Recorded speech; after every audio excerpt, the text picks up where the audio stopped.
चलिए, आज शनिवार है, आपको ज़्यादा परेशान नहीं करेंगे हम। अमर उजाला देख लेते हैं। अमर उजाला में क्या है? एशिया कप से शुरू करते हैं। एशिया कप में बांग्लादेश ने जो है 6 रन से इंडिया को हरा दिया। अपने ओपनर साहब शुभमन गिल ने सेंचुरी मारी, हाँ, लेकिन उसका कोई फ़ायदा नहीं हुआ। और सलामी बल्लेबाज शुभमन गिल 121 रन कैरियर की 5वीं शतकीय पारी के बावजूद भारतीय क्रिकेट टीम को एशिया कप सुपर 4 मुकाबले में बांग्लादेश के खिलाफ 6 रन से हार का सामना करना पड़ा। एशिया कप में बांग्लादेश की टीम भारत से 2012 के बाद जीती है। तब मीरपुर यानी बांग्लादेश के मीरपुर में बांग्लादेश ने भारत को 5 विकेट से हराया था। पहले बल्लेबाजी का निमंत्रण पाकर बांग्लादेश ने man of the match Shakib Al Hasan 80 और तौहीद हृदय 54 की मदद से 8 विकेट पर 256 रन बनाए। दोनों के बीच 5वें विकेट के लिए 101 रन की साझेदारी हुई। भारतीय टीम 49.5 ओवरों में 256 रन पर आउट हो गई। अक्षर पटेल 42 रन बनाए। इन्होंने भारतीय टीम को वापसी कराने का अच्छा प्रयास किया। हालांकि ये नतीजा भारतीय टीम के लिहाज से महत्वहीन है, क्योंकि रोहित की टीम जो है पहले ही फाइनल में जा चुकी है और संडे को फाइनल में उसका मुकाबला श्रीलंका से होगा।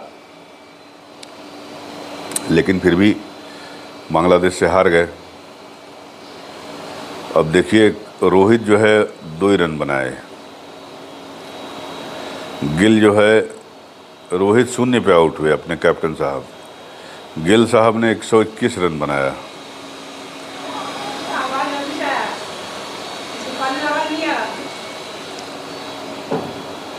तिलक वर्मा जो है 5 रन बनाए। तिलक वर्मा पहले अच्छा खेले थे। राहुल जो है, KL Rahul 19 run. Ishan Kishan 5 run. Surya Kumar 26 run. अपने सूर्य कुमार नहीं चल रहे हैं आजकल, क्या बात है। वर्ल्ड कप वाली टीम में भी वो शामिल हैं। जडेजा 7 रन। अक्षर 42 रन। इन्होंने बाद में संभाला पाली को। आप हमारे शुभमन गिल साहब जो है ओपनिंग करने आए थे और 7वें बल्लेबाज यानी 7वां विकेट जो गिरा वो शुभमन गिल का था। मोहम्मद शमी जो है रन आउट हो गए 6 रन पे। प्रसिद्ध कृष्णा ये 0 पर रहे। तो भैया कुल हमारे 259 रन बने और बांग्लादेश ने जो है 265 रन बनाए थे। तो 6 रन से हम हार गए बांग्लादेश से। अब देखिए, मोहम्मद शमी को खिलाया गया कल, उन्होंने 2 विकेट लिए। शार्दुल ठाकुर ने जो है 3 विकेट लिए। प्रसिद्ध कृष्णा ने जो है 1 विकेट लिया। अक्षर पटेल ने जो है 1 विकेट लिया। तिलक वर्मा ने जो है कोई विकेट नहीं लिया, 4 ओवर गेंदबाजी की। और रविंद्र जडेजा जो है 10 ओवर उन्होंने बॉलिंग की, 53 रन दिए, 1 मेडन और 1 विकेट लिया। तो ये है इसमें क्रिकेट का हिसाब किताब। और आज जो है खेल की एक खबर और है। लखनऊ में जो है वो डेविस कप वर्ल्ड कप 2 के तहत जो है भारत और मोरक्को के बीच जो है गोमती नगर के विजयन खंड स्टेडियम में मैच खेला जाएगा। अभी हमारे सीएम साहब ड्रा निकालेंगे उसमें। तो 5 मैच होंगे मेरे ख्याल से, और उसमें जो है वो भारत जो है मोरक्को से भिड़ेगा। तो योगी आदित्यनाथ जी ने ये डेविस कप का ड्रा निकाला था। 23 साल के बाद यहाँ हो रहा है लखनऊ में। और मुख्यमंत्री ने भारत और मोरक्को के खिलाड़ियों के नाम की पर्ची निकाल दी है। मैच रेफरी इटली के रिकार्डो रागाजिनी ने इसकी घोषणा करते हुए ड्रॉ शीट जारी कर दी। ड्रॉ के मुताबिक पहले एकल में शशि कुमार मुकुंद का सामना मोरक्को के यासीन डिलिमी, जबकि दूसरे एकल मैच में सुमित नागल की भिड़ंत एडम माउंडिर से होगी। समारोह में सीएम योगी आदित्यनाथ ने टीमों के खिलाड़ियों को शुभकामनाएं देते हुए कहा कि लंबे समय के बाद लखनऊ में डेविस कप की वापसी हो रही है और इसको लेकर हम सभी उत्साहित हैं। उम्मीद है दोनों टीमें शानदार प्रदर्शन करेंगी। तो इसका आप अगर सीधा प्रसारण देखना चाहते हैं, जो लखनऊ में आज और कल डेविस कप के मैच होंगे, तो वो आप देख सकते हैं दूरदर्शन पे, स्पोर्ट्स, स्टार स्पोर्ट्स पे और सोनी स्पोर्ट्स नेटवर्क पे। नहीं, स्टार स्पोर्ट्स और सोनी स्पोर्ट्स दोनों पे एक साथ नहीं आ सकता साहब, दोनों तो कॉम्पिटिटर हैं। तो अच्छा, ये दूरदर्शन स्पोर्ट्स लिखा हुआ है, दूरदर्शन स्पोर्ट्स पे आ सकता है, मतलब दूरदर्शन का जो स्पोर्ट्स चैनल है उस पर देख सकते हैं आप, क्योंकि भारत में हो रहा है। और सोनी स्पोर्ट्स जो है नेटवर्क, ये इसका ऑफिशियल प्रसारण करता होगा, तो आप उस पर देख सकते हैं। और इस बीच हमारे दिग्गज टेनिस खिलाड़ी विजय अमृतराज का एक बयान छपा है इसमें कि विजय अमृतराज जो है यहाँ लखनऊ आए हैं इसकी कमेंट्री करने के लिए इस डेविस कप मैच की। तो देश के महानतम टेनिस खिलाड़ी विजय अमृतराज का कहना है कि टेनिस का भारत से दशकों पुराना नाता रहा है। रामनाथ कृष्णन, रमेश कृष्णन, लेंडर पेस, महेश भूपति, सानिया मिर्जा, सोमदेव देवबर्मन और मौजूदा समय में खेल रहे रोहन बोपन्ना का भी मेरे ख्याल से आखिरी वो डेविस कप टूर्नामेंट है। इन्होंने अंतर्राष्ट्रीय टेनिस जगत में अलग मुकाम हासिल किया है। लेकिन उनका ये भी कहना है कि भारतीय टेनिस अंतर्राष्ट्रीय स्तर पर वो मुकाम नहीं हासिल कर पाया जो वो डिज़र्व करता है। दुख से कहना पड़ रहा है कि भारतीय टेनिस में पुरानी वाली बात नहीं रही। अगर यहाँ पर टेनिस को बुलंदियों पर पहुँचाना है तो बुनियादी स्तर पर काम किया जाना चाहिए, तभी बेहतर परिणाम सामने आएंगे। तो लखनऊ इसके पहले भी आए हैं विजय अमृतराज, तो उसके बारे में जब ये अमर उजाला है अखबार, इनके खेल संवाददाता इन्होंने पूछा कि तो अमृतराज ने कहा, विजय अमृतराज साहब ने, कि 1975 में डेविस कप ईस्टर्न जोन के अंतर्गत मैं लखनऊ के अवध जिमखाना क्लब में, अवध जिमखाना क्लब इधर है हजरतगंज के आगे,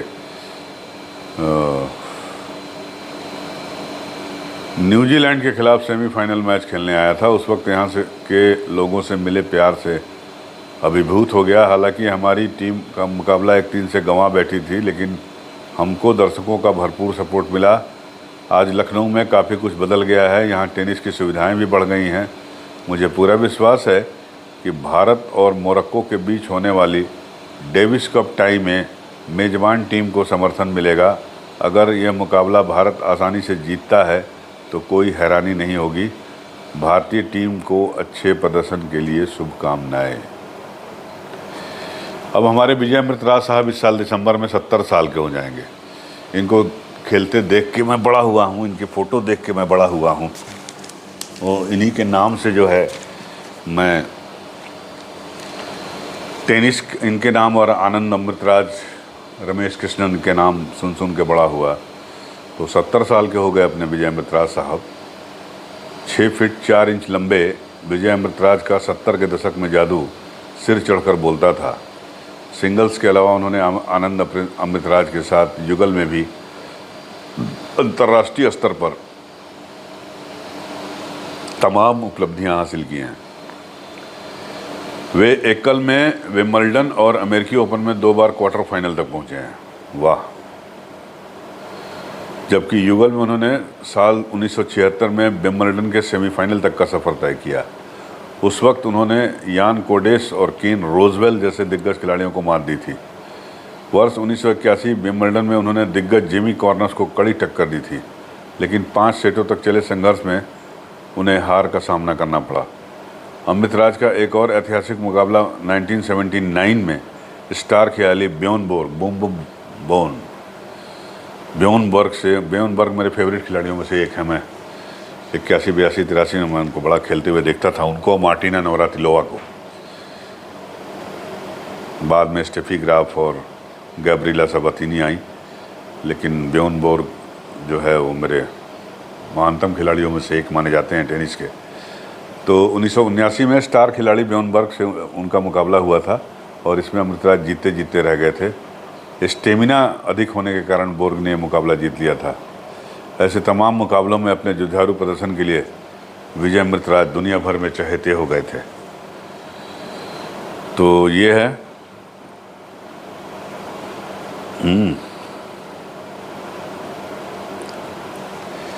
खेल की दो खबरें, क्रिकेट और टेनिस। तो खेल की एक और खबर आपको बता देता हूं कि डायमंड लीग हो रहा है दोहा। ओलंपिक विजेता भाला फेंक एथलीट नीरज चोपड़ा शनिवार को डायमंड लीग फाइनल्स में अपने खिताब का बचाव करने उतरेंगे। नीरज साहब हमारे जो हैं वो पिछले साल ज्यूरिख में डायमंड लीग में विजेता बने थे। वो डायमंड लीग ट्रॉफी का बचाव करने वाले तीसरे खिलाड़ी बन जाएंगे। नीरज चोपड़ा ने डायमंड लीग की दोहा और लुसाने चरण में जीत दर्ज की थी।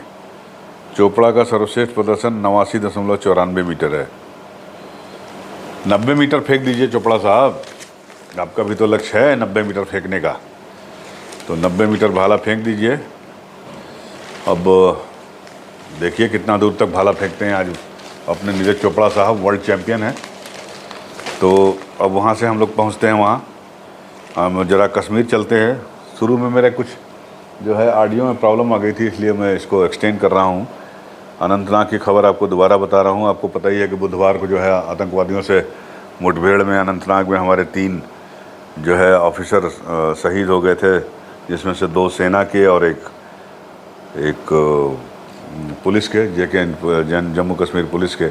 हुमायूं भट्ट साहब डीएसपी थे और कर्नल मनप्रीत सिंह और मेजर आशीष धोनचक। इन दोनों आदमियों का अंतिम संस्कार भी कल हो गया। मनप्रीत साहब का न्यू चंडीगढ़ में कहीं हुआ, पंजाब में। 6 साल का उनका बेटा जो है वो, उसने उनको अंतिम विदाई दी, मुखाग्नि दी और जय हिंद पापा कहकर उनको विदाई दी। बड़ा ही मार्मिक सीन रहा होगा। और अपने जो आशीष धोनचक हैं, इनका हरियाणा में पैतृक आवास था, तो वहाँ पे इनका हुआ। इन दोनों को हम सलाम करते हैं। हुमायूं भट्ट साहब को कल ही उनका हो गया था अंतिम संस्कार। और इस बीच जो अनंतनाग में जहाँ पे मुठभेड़ हुई थी, बताया जाता है कि वो पीर और वो राजौरी का जंगल है, घना जंगल है और आतंकवादी ऊंचाई पर हैं। ड्रोन से उनकी तलाश की जा रही है, ड्रोन कैमरों से। साथ ही साथ सेना ने घेर लिया है उनको और ग्रेनेड लॉन्चर से भी उन पर गोले बरसाए जा रहे हैं। तो इस बीच एक खबर ये भी आ रही है कि जो बुधवार को मुकाबला हुआ था, जो मुठभेड़ हुई थी, उसमें एक सेना के जवान गायब बताया जा रहा था। हालांकि इसकी खबर की पुष्टि सेना ने नहीं की है, लेकिन अखबार में छपा है किसी में कि उस जवान की भी डेथ हो गई है। तो हम सभी देशवासियों की यही इच्छा है कि हमारे सुरक्षा बल के जवान जो हैं उनको घेर के और उनको वहीं उसी भाषा में जवाब दें।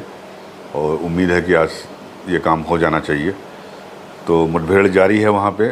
चूँकि आतंकवादी ऊंचाई पर हैं, इसलिए थोड़ा सी दिक्कत हो रही है, थोड़ा सा टाइम लग रहा है। और ऊंचाई पर होने के कारण ही जो है वो सफल हो पाए थे हमारे ऑफिसरों पर गोली चलाने में। अदरवाइज वो मारे नहीं जाते, शहीद नहीं होते। तो देखना है हमारे सुरक्षा बल कब तक इनको मार गिराते हैं। इसके अलावा भी जो है वो कोशिश ऐसी होनी चाहिए कि आज के बाद ये इस तरह की घटना ना हो। और मुझे पूरा यकीन है कि केंद्र सरकार और राज्य सरकार मिलकर जो है इस पे ध्यान देंगी कि आतंकवादियों की घुसपैठ ना होने पाए। तो ये है। अब आपको एक खबर यूपी से बता देते हैं। अशोक लेलैंड कंपनी का नाम आपने सुना होगा ना। अशोक लेलैंड जो ट्रक बनाते हैं, बस बनाते हैं। टाटा के बाद जो है टाटा महिंद्रा और अशोक लेलैंड, ये 3 लोग हैं कमर्शियल व्हीकल बनाने में जो इंडियन है। मैं 3 ही नाम ले रहा हूँ क्योंकि मुझे 3 ही याद है, बचपन से ही देखा है। तो अशोक लेलैंड साहब जो है कल यूपी में थे इनके तो ये लोग जो है ये एक MOU किया साइन हमारे इंडस्ट्री विभाग के साथ। हमारा इंडस्ट्री विभाग में है ना यूपी में, तो उसके साथ जो है वो किया है। MOU किया है जिसमें जो है वो इलेक्ट्रिक बस बनाएंगे उत्तर प्रदेश में। तो ये एक अच्छी खबर है कि अशोक लैलैंड जो है उत्तर प्रदेश में, वैसे तो मुझे लगता है कि इनकी ज़्यादातर कंपनियां जो है चेन्नई में हैं, तो मतलब तमिलनाडु में, तो यूपी में भी अब ये बस बनाएंगे तो एक निश्चित रूप से अच्छी बात है। वैसे भी आपको पता है कि स्मार्ट सिटी योजना के तहत केंद्र सरकार जो है तमाम शहरों में जो है जो भी स्मार्ट सिटी के लिए चुने गए हैं उनमें ई बस भेजने वाली है। तो ई बस चलेंगी ज़्यादा से ज़्यादा तो निश्चित रूप से जो है वो प्रदूषण पे लगाम लगेगी। आपको याद होगा अगर दिल्ली का वाक़या, तो दिल्ली में एक समय में 90 के दशक में ऐसा हो गया था कि आप दिल्ली में एक बाज़ार है दरियागंज, तो दरियागंज में अगर आप फंस गए जाम में, ट्रैफिक जाम में, तो सांस लेना मुश्किल हो जाता था। इतना पॉल्यूशन था उस समय। वो डीजल वाली बसें जो चलती थी DTC की, और तमाम जो है red line, blue line, white line, और तमाम गाड़ियाँ डीजल की चलती थी, और ऑटो चलते थे डीजल वाले। तो उससे जो है मतलब इतना ज़्यादा पॉल्यूशन होता था दिल्ली में कि दरियागंज एक एग्जांपल लिया मैंने दिल्ली का, जहाँ ट्रैफिक काफ़ी कंजस्टेड रहता है। तो वहाँ अगर आप जाम में फंस गए या हो गए तो सांस लेना मुश्किल हो जाता था। मैंने उस वक्त देखा था कि लोग मुंह में रुमाल बांध के, मास्क बांधते थे, और तब वो सांस ले पाते थे, खासकर जो सांस के मरीज़ हैं या फेफड़ों के मरीज़ हैं। तो उसके बाद समझिए कि सुप्रीम कोर्ट के ऑर्डर के बाद सुप्रीम कोर्ट ने किसी ने PIL फाइल की, PIL की सुनवाई हुई। PIL की सुनवाई के बाद सुप्रीम कोर्ट की सख्ती के बाद ये हुआ कि साहब डीजल की बस और ऑटो नहीं चलेगी, CNG की चलेगी। तो अगर सुप्रीम कोर्ट नहीं होता तो दिल्ली में पता नहीं ये CNG बसें और ऑटो कब चलती, भगवान मालिक है। लेकिन फिर सुप्रीम कोर्ट के, माननीय सुप्रीम कोर्ट का हमारा एहसान जताना चाहिए कि उनके ऑर्डर की बदौलत जो है दिल्ली में ये CNG बसें चलनी शुरू हुई, तो पॉल्यूशन का लेवल थोड़ा कम हुआ। फिर शीला दीक्षित की सरकार थी। आप लोग जानते हैं कि आधुनिक दिल्ली जो अभी आप देख रहे हैं उसमें, उसको बनाने में शीला दीक्षित का बहुत बड़ा योगदान है। तो शीला दीक्षित के समय में मेट्रो का काम शुरू हुआ, और मेट्रो अब लाइफलाइन बन चुकी है। दिल्ली में तमाम CNG बसें और ऑटो चल रही हैं, अब इलेक्ट्रिक बसें चल रही हैं। अभी दिल्ली में केजरीवाल सरकार ने जो है वो बताया था कि 1000 बसें आई हैं, वो इलेक्ट्रिक बसें, ई बसें। तो जाहिर सी बात है कि दिल्ली का पोल्यूशन लेवल काफ़ी कम हुआ और लोगों को चैन की सांस मिली।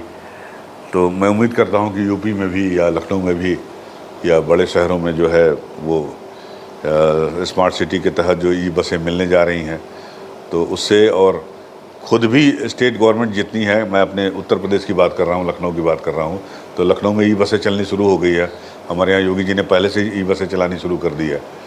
तो लखनऊ में ई बसें चलनी शुरू हो गई, और भी बसें चलेगी तो जाहिर सी बात है पोल्यूशन का लेवल कम होगा। और वैसे भी इलेक्ट्रिक वाहनों की लोकप्रियता धीरे धीरे बढ़ रही है, लोग जो है ले रहे हैं, और कुछ कंपनियां जो है बड़े ज़ोर शोर से आगे आई हैं, जिसमें टाटा है, हमारे रतन टाटा साहब की कंपनी। तो ये है। अब इस बीच एक खबर और सुना देता हूँ। एक नेताजी हमारे आजम खान साहब जो है 800 करोड़ की टैक्स चोरी में फंस गए हैं। इनकम टैक्स ने जब कल पूछताछ किया तो फूट फूट के रोने लगे। रामपुर में कार्रवाई के दौरान मौजूद सूत्रों ने बताया कि आयकर विभाग की सख्ती के बाद आजम फूट फूट कर रोने लगे। घर पर मौजूद टीम से कहा कि मैं तो फ़कीर हूँ, शिक्षा देने का काम कर रहा हूँ। आप लोग इस तरह परेशान करेंगे तो कोई भी गरीबों को शिक्षित करने आगे नहीं आएगा। आप वापस चले जाइए, मेरी बद्दुआ बहुत तेज़ लगती है। आजम खान की हालत देखकर उनकी पत्नी तंजीन फातिमा और बेटा अब्दुल्ला भी रो पड़े। छापे के बाद आजम खान ने कहा कि मेरे घर में 3 दिनों तक संपत्तियों के कागजात, नकदी, जेवरात खंगाले गए। टीम को मेरे पास से 3500 व अब्दुल्ला के पास 10,000 रुपये मिले। पत्नी के पास 125 ग्राम जेवर मिले। ऐसा कुछ भी नहीं मिला जिसे सीज किया जा सके। मेरा गुनाह केवल ये है कि मैंने जौहर यूनिवर्सिटी का, यानी जौहर विश्वविद्यालय का निर्माण करवाया।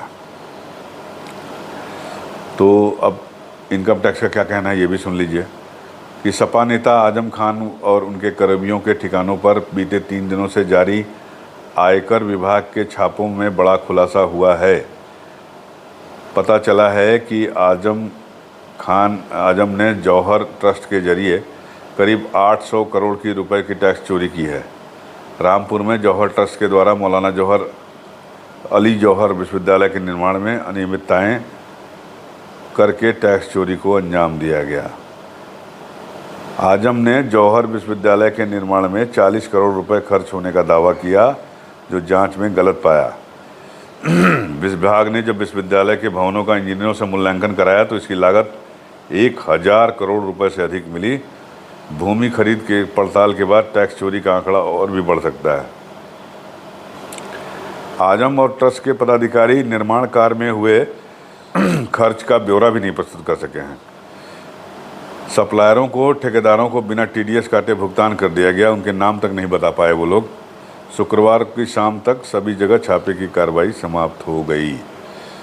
तो आजम खान साहब अपने मुसीबतें उनकी बढ़ती जा रही हैं, अब तो बढ़ ही गई हैं, बढ़ती क्या जा रही हैं, लेकिन इस हालत के लिए वो खुद भी जिम्मेदार हैं। जब पावर में हुआ करते थे तो हम में से बहुत सारे पत्रकार इस बात के गवाह हैं कि किस तरह जो है रुआब में वो शासन करते थे, खुद को किसी सल्तनत का बादशाह से कम नहीं समझते थे। हालांकि बाद में ये शब्द उन्होंने प्रधानमंत्री नरेंद्र मोदी के लिए यूज़ किया।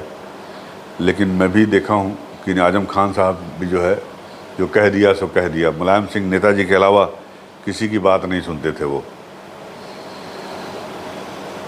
और एक एग्जाम्पल बताता हूँ आपको मैं। आज तक चैनल ने उनके खिलाफ एक खबर चला दी। वो दंगे हुए थे मुरादाबाद के, तो उसमें जो है एक स्टिंग ऑपरेशन हुआ था आज तक चैनल पे। इंडिया टुडे बेसिकली उनका जो इंग्लिश वो है उसने जो है वो किया था, और उसमें उसने ये दिखा दिया कि आजम खान ने फ़ोन किया इंस्पेक्टर को, थानेदार को, और मुसलमानों को, जिनको 2 आदमियों को दंगा फैलाने के आरोप में या गिरफ्तार किया गया था, उसको छोड़ने की बात कह रहे थे। और ये चीज़ जो है वो इंडिया टुडे आज तक का ऑपरेशन हुआ, स्टिंग ऑपरेशन, तो उसमें जो है वो हो गया और वो खबर प्रसारित हुई तो उसके बाद बवाल मच गया ये कि साहब कैसे हुआ, क्या हुआ, आजम खान जो है दंगाइयों को छुड़ाने की बात कर रहे हैं, ये है वो है। आजम खान साहब नगर विकास मंत्री थे उस समय और संसदीय कार्य मंत्री भी थे, तो उन्होंने इस खबर को दिल पे ले लिया और अपनी अस्मिता का प्रश्न सवाल अपने मतलब बना लिया उन्होंने। और उन्होंने इस खबर को विधानसभा का अपमान बताते हुए विधानसभा अध्यक्ष से नोटिस जारी करा दी। आज तक चैनल के मालिक से लेके और रिपोर्टर तक, उसमें एक लड़की भी थी, नाम नहीं बताऊंगा मैं आपको।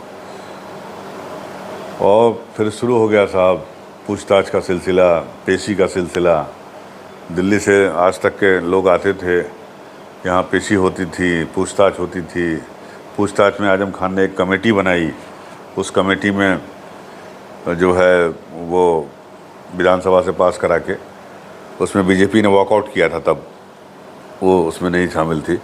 लेकिन अपने ये स्वामी प्रसाद मौर्य तब बीएसपी में हुआ करते थे, और इनको मैंने सुना था विधानसभा में कह रहे थे कि कैसे मीडिया की हिम्मत हो गई कि वो इस तरह से दिखा सके, विधानसभा का, सदन का अपमान कर सके। मतलब सदन का अपमान बता दिया उन लोगों ने। आजम खान के खिलाफ की खबर जो है वो विधानसभा सदन का अपमान हो गई। पेशियां शुरू हुई, बहुत लंबी कहानी है, बताऊंगा पूरा तो 2-3 घंटे लग जाएंगे, लेकिन तब मैं आज तक में था यहाँ पे। फिर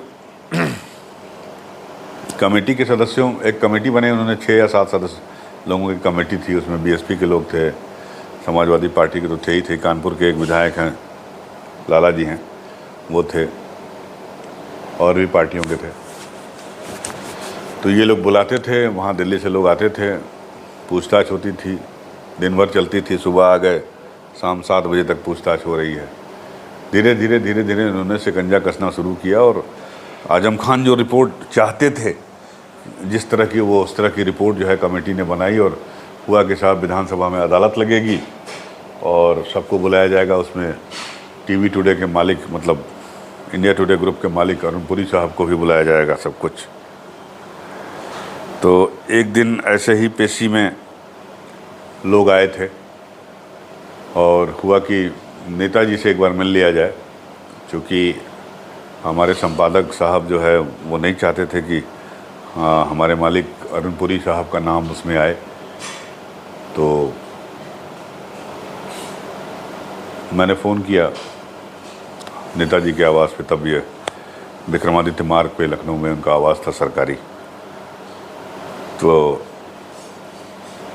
चांस की बात है कि नेताजी घर पे मौजूद थे और हम लोग कहीं जा रहे थे, तब तक जो है वहाँ से फ़ोन आ गया कि आप आ जाइए।